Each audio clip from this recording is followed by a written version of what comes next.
199 ಸ್ಥಳಗಳಲ್ಲಿ ಏಕಕಾಲದಲ್ಲಿ ಒಂದು ದೊಡ್ಡ ಪ್ರಮಾಣದ ಜನಾಕ್ರೋಶ ರಾಜ್ಯ ಸರ್ಕಾರದ ವಿರುದ್ಧ ವ್ಯಕ್ತ ಆಗಿದೆ. 2 ಜಿಲ್ಲೆಗಳಲ್ಲಿ ಸರಾಸರಿ 40,000ಕ್ಕೂ ಹೆಚ್ಚು ಜನ ಈ ಪ್ರತಿಭಟನೆಯಲ್ಲಿ ಭಾಗವಹಿಸಿರುವಂಥದ್ದು ರಾಜ್ಯ ಸರ್ಕಾರದ ಮೇಲಿರುವಂಥ ಅವಿಶ್ವಾಸವನ್ನು ತೋರಿಸ್ತಾ ಇದೆ.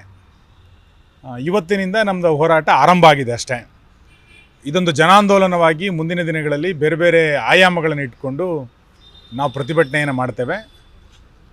ಇವತ್ತಿನ 5 ಬೇಡಿಕೆಗಳು ಜನಸಾಮಾನ್ಯರು ಅನುಭವಿಸ್ತಾ ಇರುವಂಥ ಬೇಡಿಕೆಗಳು. ಇದನ್ನು ಈಡೇರಿಸುವ ತನಕ ಒಂದು ಜನಾಂದೋಲನವಾಗಿ ಇದನ್ನು ಮುಂದಿನ ದಿನಗಳಲ್ಲಿ ನಾವು ರೂಪಿಸ್ತೇವೆ. ಒಟ್ಟು ರಾಜ್ಯ ಸರ್ಕಾರದ ಕಾಂಗ್ರೆಸ್ಸಿನ ಶಾಸಕರುಗಳೇ ಸರ್ಕಾರದ ವಿರುದ್ಧ ಭ್ರಷ್ಟಾಚಾರದ ಆರೋಪಗಳನ್ನು ಇವತ್ತು ಮಾಡ್ತಾ ಇದ್ದಾರೆ. ಕಾಮಗಾರಿಗೆ ಕಾಸು ಅನ್ನುವ ರೀತಿಯಲ್ಲಿ ಇವತ್ತು ರಾಜ್ಯದಲ್ಲಿ ಬೆಳವಣಿಗೆಗಳು ನಡೀತಾ ಇರುವಂಥದ್ದು ಕಾಂಗ್ರೆಸ್ ಸರ್ಕಾರದ ಆಡಳಿತ ವೈಖರಿಗೆ ಹಿಡಿದಂಥ ಒಂದು ಕನ್ನಡಿ. ಒಂದು ವಿಚಿತ್ರವಾದಂಥ ಸನ್ನಿವೇಶ. ಮೊನ್ನೆ ಆಳಂದದ ಶಾಸಕರು ಹಣ ಕೊಟ್ಟರೆ ಮಾತ್ರ ಮನೆ ಸಿಗುತ್ತೆ ಎನ್ನುವಂಥ ಮಾತನ್ನು ಹೇಳಿದರು. ಇವತ್ತು ಇನ್ನೊಬ್ಬರು ಶಾಸಕರು ಬೆಳಗಾಂನವರು ಅಭಿವೃದ್ಧಿ ಆಗ್ತಾ ಇಲ್ಲ, ನಾನು ರಾಜೀನಾಮೆಯನ್ನು ಕೊಡ್ತೀನಿ ಅಂತ ಹೇಳಿದರು. ಜಮೀರ್ ಅಹಮದ್ ಅವರು ವಸತಿ ಸಚಿವರು ರಾಜೀನಾಮೆ ಕೊಡಬೇಕು ಅಂತೇಳಿ ಶಿವಮೊಗ್ಗದ ಇನ್ನೊಬ್ಬರು ಕಾಂಗ್ರೆಸ್ಸಿನ ಶಾಸಕರು ಇವತ್ತು ಒತ್ತಾಯವನ್ನು ಮಾಡ್ತಾ ಇದ್ದಾರೆ. ಅಂದರೆ ರಾಜ್ಯ ಸರ್ಕಾರದ ಆಡಳಿತ ವೈಖರಿಯ ಬಗ್ಗೆ, ಮುಖ್ಯಮಂತ್ರಿಗಳ ಕಾರ್ಯವೈಖರಿಯ ಬಗ್ಗೆ ವಿರೋಧ ಪಕ್ಷ ಅಲ್ಲ, ಕಾಂಗ್ರೆಸ್ಸಿನ ಶಾಸಕರ ಒಳಗೆ ಭಾಳ ದೊಡ್ಡ ಪ್ರಮಾಣದಲ್ಲಿ ಅಸಮಾಧಾನ ವ್ಯಕ್ತ ಆಗ್ತಾ ಇದೆ.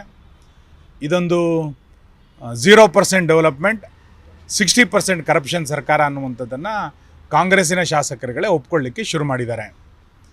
ನನಗನ್ಸುತ್ತೆ ಈ ಸರ್ಕಾರವನ್ನು M+M ಸರ್ಕಾರ, M+M = ಕಾಂಗ್ರೆಸ್ ಸರ್ಕಾರ ಅಂತ ಹೇಳೋದು ಸೂಕ್ತ ಅಂತ ಅನಿಸುತ್ತೆ. ಮುಸಲ್ಮಾನರು ಮತ್ತು ಮನಿ ಇದು ಎರಡನ್ನು ಒಳಗೊಂಡಂಥದ್ದು ಯಾವುದು ಅಂತ ಕೇಳಿದರೆ ರಾಜ್ಯದ ಕಾಂಗ್ರೆಸ್ ಸರ್ಕಾರ. ಮುಸಲ್ಮಾನರಿಗೆ ಆಶ್ರಯ ಮನೆಗಳಲ್ಲಿ 15% ಮೀಸಲಾತಿಯನ್ನು ಕೊಡುವಂಥ ಸರ್ಕಾರ. ಇನ್ನೊಂದು ಕಡೆ ಸಾಮಾನ್ಯರು ಮನೆಗಳನ್ನು ತೆಗೆದುಕೊಳ್ಬೇಕು ಅಂತಂದರೆ ಮನೆ ಕೊಡಬೇಕು ಅಂತೇಳಿ ಸರ್ಕಾರದ ಸುತ್ತೋಲೆಗಳು ಅಥವಾ ಪರೋಕ್ಷವಾಗಿ ಸುತ್ತೋಲೆಯನ್ನು ಹೊರಡಿಸಿರುವಂಥದ್ದು. ಇದಕ್ಕೆ ಇದು M+M ಸರ್ಕಾರ ಅಂತ ಹೇಳುವಂಥದ್ದು ಸೂಕ್ತ ಅಂತ ನನಗೆ ಅನಿಸುತ್ತೆ. ಒಟ್ಟು ಕಳೆದ 2 ವರ್ಷಗಳ ಕಾಂಗ್ರೆಸ್ಸಿನ ಆಡಳಿತದ ವೈಖರಿ, ಭ್ರಷ್ಟಾಚಾರ ಇದೆಲ್ಲದನ್ನು ನೋಡಿದಾಗ ರಜಾಕರಿಗಿಂತ ಕ್ರೂರ ಸರ್ಕಾರ ಇದು ಅಂತ ಅನಿಸುತ್ತೆ. ಎಲ್ಲ ರಂಗದಲ್ಲೂ ಸುಲಿಗೆಯನ್ನು ಮಾಡ್ತಾ ಇದ್ದಾರೆ. ಯಾವ ಕ್ಷೇತ್ರದಲ್ಲೂ ಕೂಡ ಅಭಿವೃದ್ಧಿಯನ್ನು ಕಾಣ್ತಾ ಇಲ್ಲ. ತೆರಿಗೆಯನ್ನು ಹಾಕು, ಸುಲಿಗೆ ಮಾಡೋ, ಇದು ರಜಾಕರದ ಪದ್ಧತಿ ಆಗಿತ್ತು. ಅದೇ ರೀತಿಯಾದಂಥ ಪದ್ಧತಿ, ಅಭಿವೃದ್ಧಿ ಇಲ್ಲ, ಕೇವಲ ಜನರಿಗೆ ತೆರಿಗೆಯನ್ನು ಹಾಕ್ತವೆ, ಜನರಿಂದ ಸುಲಿಗೆಯನ್ನು ಮಾಡ್ತವೆ. ಇದು ರಜಾಕರ ರೀತಿಯಾದಂಥ ಒಂದು ಆಡಳಿತ ರಾಜ್ಯದಲ್ಲಿ ಇವತ್ತು ನಡೀತಾ ಇದೆ.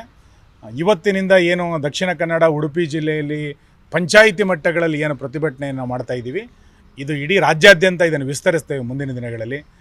ಇನ್ನು ಗ್ರಾಮಗಳಲ್ಲೇ ಜನಾಂದೋಲನಕ್ಕೆ ನಾವು ಸಿದ್ಧರಾಗಬೇಕು ಅಂತೇಳಿ ಸಾರ್ವಜನಿಕರಿಗೆ, ಕಾರ್ಯಕರ್ತರಿಗೆ ಕರೆಯನ್ನು ಕೊಟ್ಟು ಈ ಆಂದೋಲನವನ್ನು ಇನ್ನಷ್ಟು ವ್ಯವಸ್ಥಿತವಾಗಿ ಮುಂದುವರಿಸ್ತೇವೆ.